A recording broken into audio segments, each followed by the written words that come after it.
بنورنا الدنيا وننشر في الفضاء أملا ونعلي عزم همتنا فمن طلب العلا وصل. الحمد لله رب العالمين والعاقبة للمتقين والصلاة والسلام على سيد الأنبياء والمرسلين سيدنا وحبيبنا وحبيب رب العالمين محمد وعلى آله وأصحابه ومن هدى بهديه إلى يوم الدين.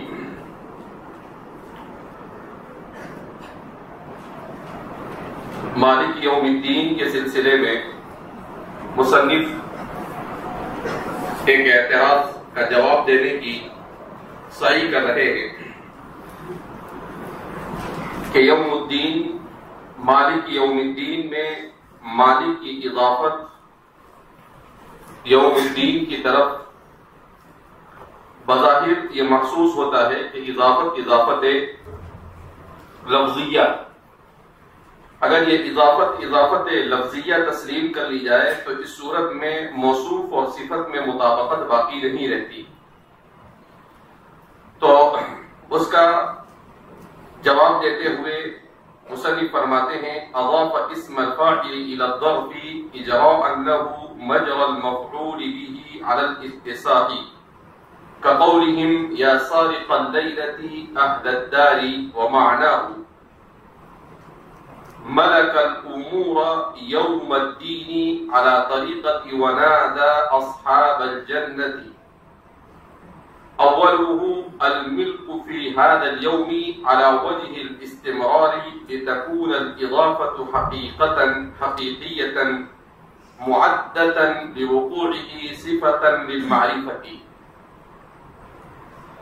تو اس سلسلے میں مصنف نے جیسا کہ گزشتہ کل سے اس بات کو سمجھایا جا رہا ہے فرماتے ہیں کہ اضاف اسم الفاعل الى الظرف، اسم فاعل کی اضافت ظرف کی طرف کی گئی.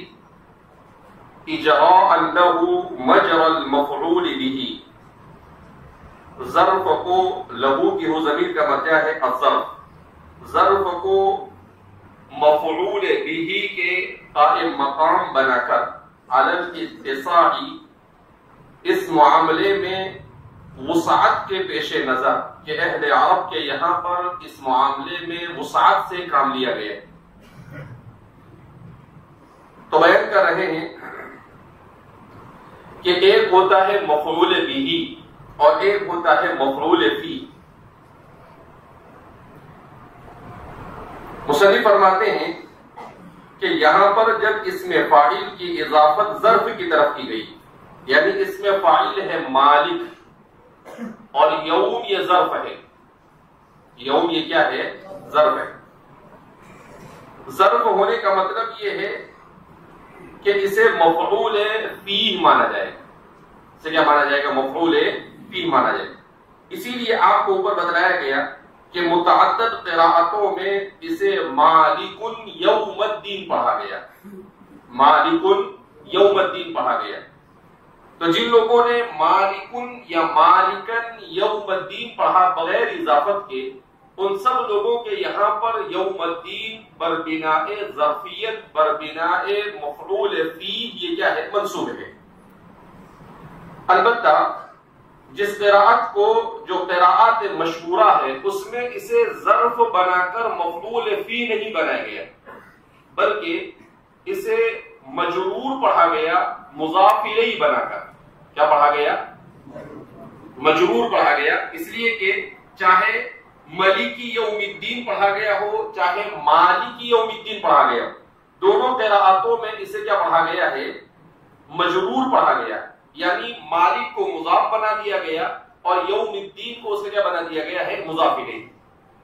اب مصنف فرما رہے ہیں کہ یہ جو اضافت ہے، اس اضافت کی وجہ سے اس کا مفعول فی ہونا یہ ختم ہو گیا.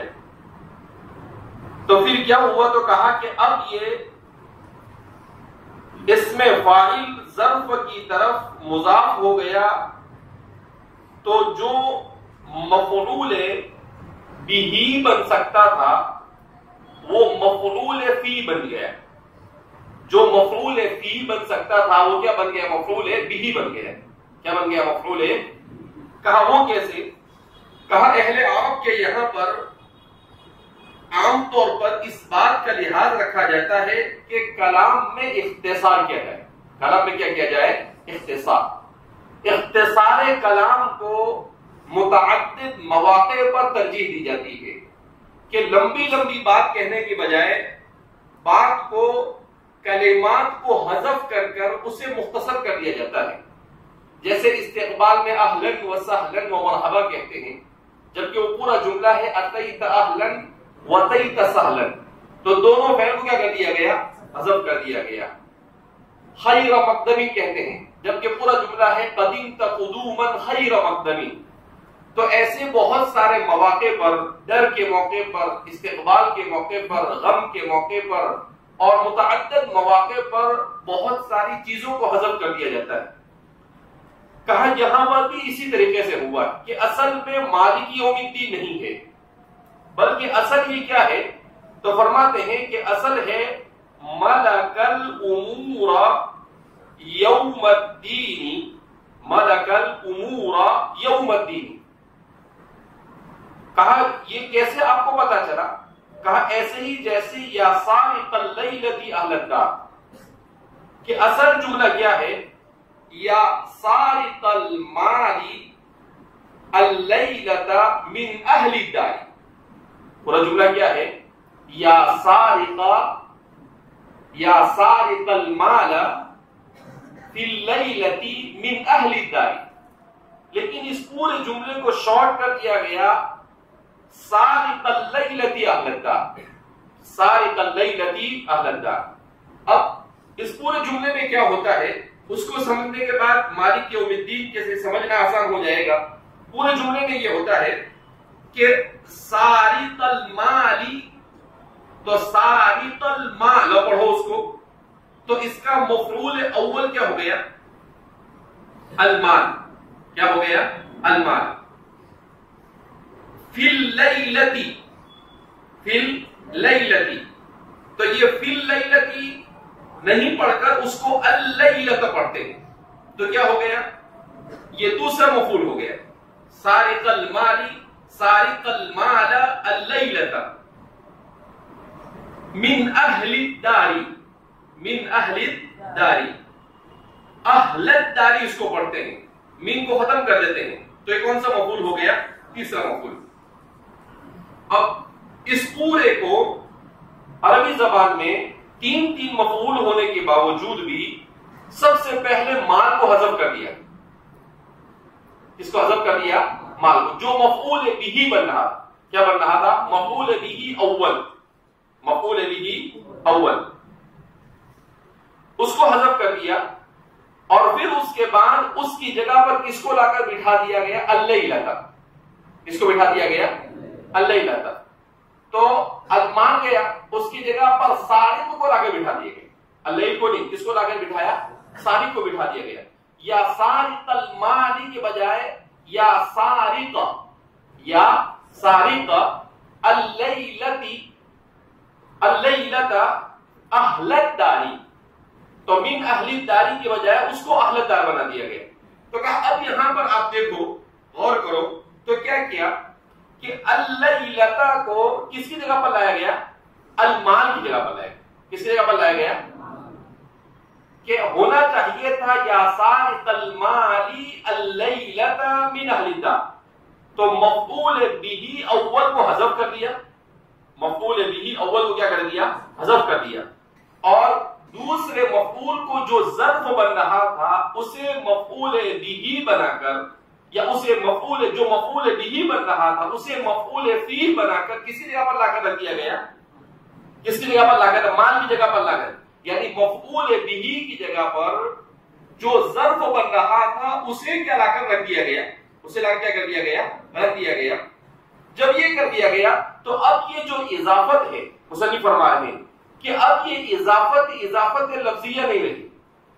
یہ اضافت لفظیہ، بلکہ کون سی اضافت ہو گئی؟ اضافت معنویہ ہو گئی. کیسے اضافت معنویہ ہو گئی؟ کہ اس کو اضافت لفظیہ اس وقت آپ کہتے جبکہ یہ اسے کیا بنا دیا جاتا؟ ظرف بنایا جاتا. یعنی مفعول فی بنایا جاتا، لیکن یہ مفعول فی نہیں بنا بلکہ یہ مفعول بہ ہو گیا. یہ کیا بن گیا؟ مفعول بہ. اب جب مفعول بہ ہو گیا تو اب مالک کے لیے اس کا مالک کی اضافت اس کی طرف کر دی گئی. تو ایک تو اس کو مفعول بہ سے مفعول فی سے مفعول بہ بنا دیا گیا، یعنی مفعول بہ کی جگہ پر لا کر رکھ دیا گیا. تو اس کا مطلب وہ بھی کیا بن گیا؟ مفعول بہ بن گیا. اب جب یہ بن گیا تو اب فرماتے ہیں کہ یہ اپنے معمول کی طرف مضاف نہیں ہوا. اصل یہ ثابت کرنا ہے کہ مالک یہ اپنے معمول کی طرف مضاف نہیں ہونا چاہیے. مالک اپنے معمول کی طرف مضاف، کیونکہ اگر مالک اپنے معمول کی طرف مضاف ہو گیا تو اس صورت میں یہ اضافت لفظیہ بن جائے گی. اب وہ کیسے؟ تو فرماتے ہیں کہ اس کی اصل عبارت ہے مالک الامور یوم الدین. جیسے وہاں پر سارق المال یوم اللیلۃ، تو اسی طریقے سے یہاں پر الامور جو تھا یہ اصل میں مالک کا کیا بن رہا تھا؟ مفعول بہ بن رہا. کیا بن رہا تھا؟ مفعول بہ. اگر اس کی طرف ڈائریکٹ مالک کو مضاف کر دیا جاتا تو اضافت لفظیہ ہونا کیا تھا؟ صحیح تھا. لیکن یہ اس کی طرف مضاف نہیں ہوا بلکہ یوم کی طرف مضاف ہوا، جس کو اس کی جگہ پر لا کر رکھا گیا، جس کو اس کی جگہ پر لا کر رکھا گیا. لہذا اس بنا پر اس کی اضافت اپنے معمول کی طرف نہیں ہوئی، اپنے معمول کے غیر کی طرف ہوئی. اور آپ کو بتایا گیا کہ جب اپنے معمول کے علاوہ کی طرف اس کی اضافت ہو تو اسی اضافت کو اضافت معنویہ کہا جاتا ہے. کون سی اضافت کہتے ہیں؟ اضافت معنویہ. اب جب یہ اضافت معنویہ ثابت ہو گئی تو کیا ثابت ہو جائے گی؟ تعریف ثابت ہو جائے گی. کیا ثابت ہو جائے گی؟ اور جب تعریف ثابت ہو جائے گی تو موصوف اور صفت میں مطابقت کیا ہو جائے گی؟ صحیح ہو جائے گی. ارے بات سمجھ میں آئی؟ تو اس لیے مصنف فرما رہے ہیں کہ دیکھو معنی ملک الامور یوم الدین، ملک الامور یوم الدین، کہ مالک امور یوم الدین تھا. اصل کیا ہے یہ؟ ایسا کہیں گے ہم مالک امور یوم الدین تھا. تو الامور تو ہے ہی نہیں، اس کی جگہ پر کس کو لا کر رکھ دیا گیا؟ یوم کو لا کر رکھ دیا گیا. تو اب یہ الامور جو اس کا معمول تھا اگر اس کی طرف مالک کی اضافت کر دی جاتی تو آپ اس کو اضافت لفظیہ کہہ سکتے تھے، مگر یوم الدین کی طرف ہوا یہ تو اس لیے کہ اہل عرب ایک دوسرے کی جگہ پر حذف کر کر وہاں ان کے یہاں مصعد ہے لایا جاتا ہے، اس وجہ سے ایسا کر دیا گیا. ورنہ حقیقت کے اعتبار سے وہ اپنے معمول کی طرف مضاف ہوا نہیں. جب اپنے معمول کی طرف وہ مضاف نہیں ہوا لہذا آپ کا یہ اعتراض کرنا کہ مالک اپنے معمول کی طرف مضاف ہے یہ درست ہوا نہیں، بلکہ اپنے معمول کے علاوہ کی طرف مضاف، اپنے معمول کے علاوہ کی طرف مضاف ہے. تو پھر سوال پیدا ہوتا تھا کہ ایسا کیسے ہو گیا؟ قرآن کریم میں بھی اس کو استعمال کیا گیا ہے وَنَادَى اصحاب الجنتی، وَنَادَى اصحاب الجنتی، وَنَادَى. اچھا اب کیا بیان کر رہے ہیں کہ دیکھو قرآن کریم میں سورہ اعراف میں وَنَادَى اصحاب الجنتی کیا کہا ہے؟ وَنَادَى اصحاب الجنتی. اب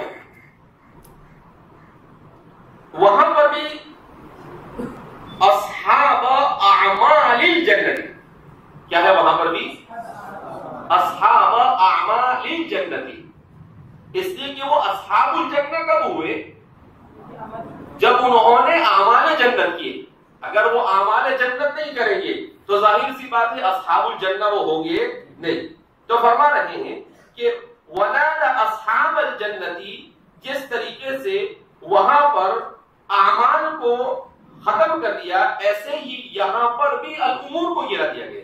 وہاں سے اعمال کو اڑا دیا گیا اور یہاں سے کس کو اڑا دیا گیا؟ الامور کو گرا دیا گیا. تو قرآن کریم نے بھی اس طریقے کو گویا کہ کیا کیا ہے؟ استعمال کیا، اپنے معمول کے علاوہ کی طرف اس کی کیا ہوئی ہے؟ اضافت ہوئی ہے. تو قرآن کی نظیر سے مصنف نے اس کو ثابت کرنے کی، اپنے مدعا کو ثابت کرنے کی کیا کی ہے؟ صحیح کی ہے. اولہ الملک فی ھذا اليوم. اب پھر ایک اور اعتراض ہوتا تھا کہ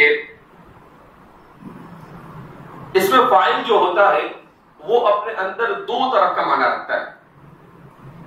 ایک تو اس میں فاعل اپنے اندر یا تو تجدد اور حدوث کا معنی رکھتا ہو، اور دوسرا اس میں فاعل اپنے اندر استمرار کا معنی رکھتا ہو۔ اب مالک یوم الدین کی اضافت، کہ مالک کو جب یوم الدین کی طرف مضاف کر دیا گیا تو سوال یہ پیدا ہوتا ہے کہ اس میں استمرار کا معنی ہوگا یا تجدد اور حدوث کا معنی ہوگا۔ اگر استمرار کا معنی پایا جاتا ہے تو پھر یہ تسلیم کرنا درست ہے کہ یہ اپنے معمول کے علاوہ کی طرف مضاف، اور اگر تجدد اور حدوث کا معنی پایا جاوے تو اس صورت میں اس کا یہ تسلیم کرنا کہ یہ اپنے معمول کے علاوہ کی طرف مضاف ہے، یہ صحیح ہوگا نہیں۔ اب کیا مطلب اس کا تجدد اور حدوث اور استمرار کا؟ اس میں فاعل جو ہوتا ہے یہ بنتا ہے فعل مضارع سے، کس سے بنتا ہے؟ فعل مضارع سے۔ اب جب یہ فعل مضارع سے بنتا ہے تو یا تو فعل مضارع میں جو معنی پایا جاتا ہے وہ معنی دے گا، یا وہ اس سے ہٹ کر دوسرا معنی دے گا اور وہ ہوگا معنی استمرار۔ اگر فعل مضارع سے معنی ماخوذ والا معنی مراد ہے تو اس صورت میں تجدد اور حدوث ہوگا۔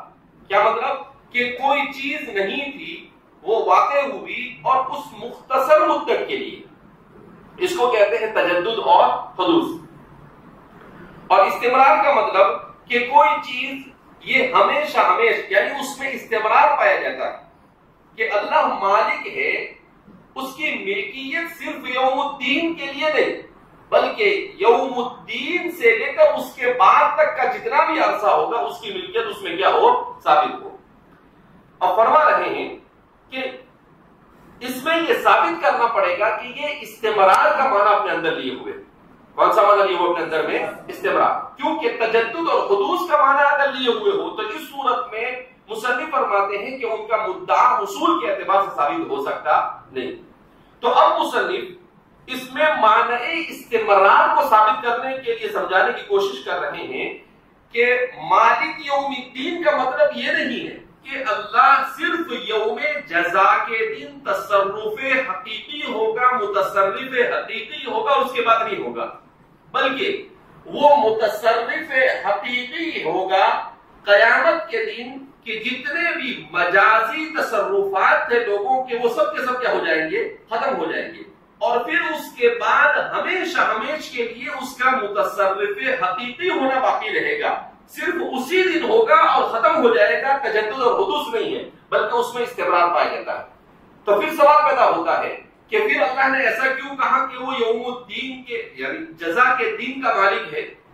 کہا کہ وہ یہ بتلا رہا ہے کہ اس کا متصرف حقیقی ہونا جس میں کوئی اور اس کا شریک نہیں ہے، اس کا آغاز یہ یوم الدین سے ہوگا۔ اس کا آغاز یہ کہاں سے ہوگا؟ یوم الدین سے ہوگا۔ کہ آج یعنی یوم الدین سے پہلے اللہ نے اپنے مخلوق میں سے بہت سوں کو تصرف کا حق دے رکھا ہے۔ آج کوئی گھر کا مالک ہے، کوئی فیکٹری کا مالک ہے، کوئی کپڑوں کا مالک ہے، کوئی کس کا مالک ہے، تو یہ سارے کے سارے تصرفات ہیں، لیکن یہ تمام کے تمام لوگ کون سے اس میں تصرف کا حق رکھتے ہیں؟ مجازی طور پر۔ کون سے طور پر؟ اصل متصرف تو کون ہے؟ اللہ ہی ہے۔ اصل متصرف تو کون ہے؟ اللہ ہی۔ تو فرما رہے ہیں کہ مگر قیامت کا دن جب قائم ہو جائے گا تو اللہ ان سب کے تصرفات کے اس حق کو کیا کر دے گا؟ ختم کر دے گا، اور پھر اس کے بعد کیا ہوگا؟ کہا کہ انسان کے اور پوری مخلوق کے اوپر تصرف کا پورا حق استمرار کے ساتھ حقیقت کے اعتبار سے اللہ ہی کے لیے باقی رہے گا۔ تو اس لیے اس میں معنی استمرار پایا جاتا ہے۔ کیا پایا جاتا ہے؟ معنی استمرار۔ اب جب معنی استمرار پایا جاتا ہے تو پھر اس صورت میں مصنف فرماتے ہیں کہ ان کا مدعا کیا ہو جاتا ہے؟ ثابت ہو جاتا ہے۔ اس لیے فرمایا کہ اولہ الملک فی ھذا اليوم، کہ اس ملکیت کا آغاز اور اس متصرف ہونے کا آغاز اس دن سے ہوگا، علی وجہ الاستمراری، استمرار کے طور پر، لتكون الاضافة حقیقیتا، تاکہ اضافت حقیقیہ ثابت ہو جائے، تاکہ اضافت حقیقیہ ثابت ہو جائے، معدتا، اور وہ ایسی اضافت حقیقیہ ثابت ہو جائے جو اپنی صفت کے لیے، اپنے موصوف کے لیے صفت بننے کے قابل ہو، اپنے موصوف کے لیے صفت بننے کے قابل ہو، لوقوعه صفتا للمعرفة، کہ وہ معرفہ کے لیے صفت بننا اس کا کیا ہو جاوے، درست ہو جاوے۔ تو اب مصنف کیا فرما رہے ہیں کہ ان تمام چیزوں سے یہ بات ثابت ہو گئی کہ مالک یوم الدین میں جو اضافت ہے وہ اضافت لفظیہ نہیں، بلکہ اضافت کون سی؟ اضافت معنویہ ہے۔ جب اس کی اضافت کو اضافت معنویہ آپ نے تسلیم کر لیا تو اب اس کا معرفہ بننا کیا ہو گیا؟ صحیح ہو گیا۔ اب جب معرفہ بننا صحیح ہو گیا تو آپ کا جو اعتراض تھا کہ موصوف اور صفت میں مطابقت نہیں ہے، وہ آپ کا اعتراض بھی کیا ہو جائے گا؟ ختم ہو جائے گا۔ وقیل الدین الشریعۃ وقیل الطاعۃ، اب الدین کے سلسلے میں بیان کر رہے ہیں کہ دیکھو، دین کا ایک معنی تو وہ ہے جو اوپر بیان کیا، جو جمہور مفسرین نے کہا، اور وہ کیا ہے؟ الجزاء۔ وہ کیا ہے؟ الجزاء۔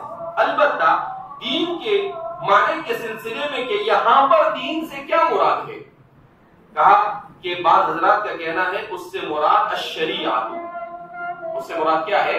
الشریعۃ، یعنی بعض حضرات نے کہا کہ دین کے شریعت کے معنی میں، دین کس کے معنی میں ہے؟ شریعت۔ دوسرا وقیل الطاعۃ، قیل کا مطلب ڈھیلا، کہ وقیل الطاعۃ، اور بعض حضرات کا کہنا ہے یوم الدین ایوم الطاعۃ۔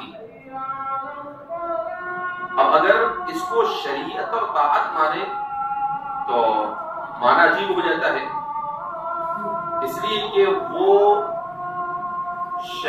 اس دن شریعت کا مالک ہوگا، وہ اس دن طاعت کا مالک ہوگا، معنی بیٹھتا نہیں صحیح، معنی صحیح بیٹھتا۔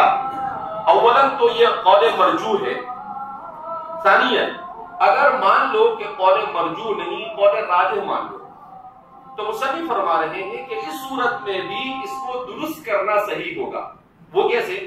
تو فرماتے والمعنی یوم جزاء الدین، یعنی اگر اس کو شریعت کے معنی میں لیتے ہیں تو اس صورت میں معنی ہوگا یوم جزاء الشریعت یا یوم جزاء الطاعت۔ یوم جزاء الشریعت کیا مطلب؟ شریعت پر عمل کرنے کے بدلے کا دن، یا اطاعت پر بدلہ دینے کا دن۔ تو گویا کہ الطاعت یا الشریعت سے پہلے جزا کو وہاں پر محذوف مانیں گے، یعنی الدین سے پہلے جزا کو محذوف مانیں گے۔ مالک یوم الدین ای مالک جزاء یوم الدین۔ اب جب جزا کو مان لیں گے تو اس صورت میں اس کا الشریعت اور الطاعت کے معنی میں لینا یہ کیا ہو جائے گا؟ درست۔ کیا مطلب؟ کہ وہ شریعت کا مالک نہیں ہوگا، بلکہ شریعت پر جن لوگوں نے دنیا میں عمل کیا ہوگا ان لوگوں کو اس دن ان کے عمل کا بدلہ دینے کا مالک ہوگا، کہ جس نے عمل کیا ہوگا انہیں وہ اجر عظیم دے گا، اور جنہوں نے عمل نہیں کیا ہوگا انہیں کیا دے گا؟ وہ سزا دے گا۔ جنہوں نے اطاعت کی ہوگی انہیں اچھا بدلہ دے گا، اور جنہوں نے اطاعت نہیں کی ہوگی انہیں کیسا دے گا؟ وہ برا بدلہ دے گا۔ تو اس طرح سے فرماتے ہیں کہ جب جزا کو مان لیں گے تو اس صورت میں الدین اور الشریعہ کے معنی میں اس کا ہونا بھی کیا ہو جاتا ہے؟ درست ہو جاتا ہے۔ وتخصيص اليوم بالإضافة إما لتعظيمه أو لتفرده تعالى بنفوذ الأمر فيه، اور تخصیص اليوم بالإضافة، اور یہاں پر یوم کی تخصیص اضافت کے ساتھ دو میں سے کسی ایک وجہ سے ہو سکتی ہے، اما لتعظیمہ، یا تو اس دن کے انتہائی عظیم اور بڑا ہونا بتلانے کے لیے، او لتفردہ تعالی بنفوذ الامر فیہ، یا اللہ رب العزت کے اس دن اپنے اوامر کو نافذ کرنے میں متفرد ہونے کو بیان کرنے کے لیے، اچھا اب کیا بیان کر رہے ہیں کہ بھائی یوم کے سلسلے میں تو آپ نے بتلایا کہ یوم کس کو کہتے ہیں؟ 24 گھنٹے پر اس کا اطلاق ہوتا ہے. اس کے اوپر ہوتا ہے 24 گھنٹے پر. تو مالک یوم الدین وہ یوم جزا کا مالک ہوگا، یعنی وہ 24 گھنٹے کا دن ہوگا، صرف اس کا ہی وہ مالک ہوگا. تو وہ اعتراض ہو سکتا ہے. تو مصنف اس کا جواب دے رہا ہے کہا ایسا نہیں ہے. یہاں پر یوم کو تعظیم کے طور پر لائیں گے. کیا مطلب کہ ایک تو ہوتا ہے لیل اور ایک ہوتا ہے نہار. یہ 12 گھنٹے کے ہوتے ہیں، کبھی 11 گھنٹے 13 گھنٹے، 2-4 گھنٹے آگے پیچھے ہوتا ہے. تو یوم لیل اور نہار، اس میں بڑا کون ہے؟ یوم. اس لیے کہ یوم کا اطلاق سب سے 24 گھنٹے پر ہوتا ہے اور لیل اور نہار کا اطلاق مختصر مدت، نصف مدت کے اوپر ہوتا ہے. تو اب فرماتے ہیں یہاں پر جو یوم کو لایا گیا وہ یہ بتلانے کے لیے کہ وہ 24 گھنٹے کا دن نہیں ہوگا، 50,000 سنہ. اور کیا بیان کرتا ہے؟ ایک دن ہوگا کیسا؟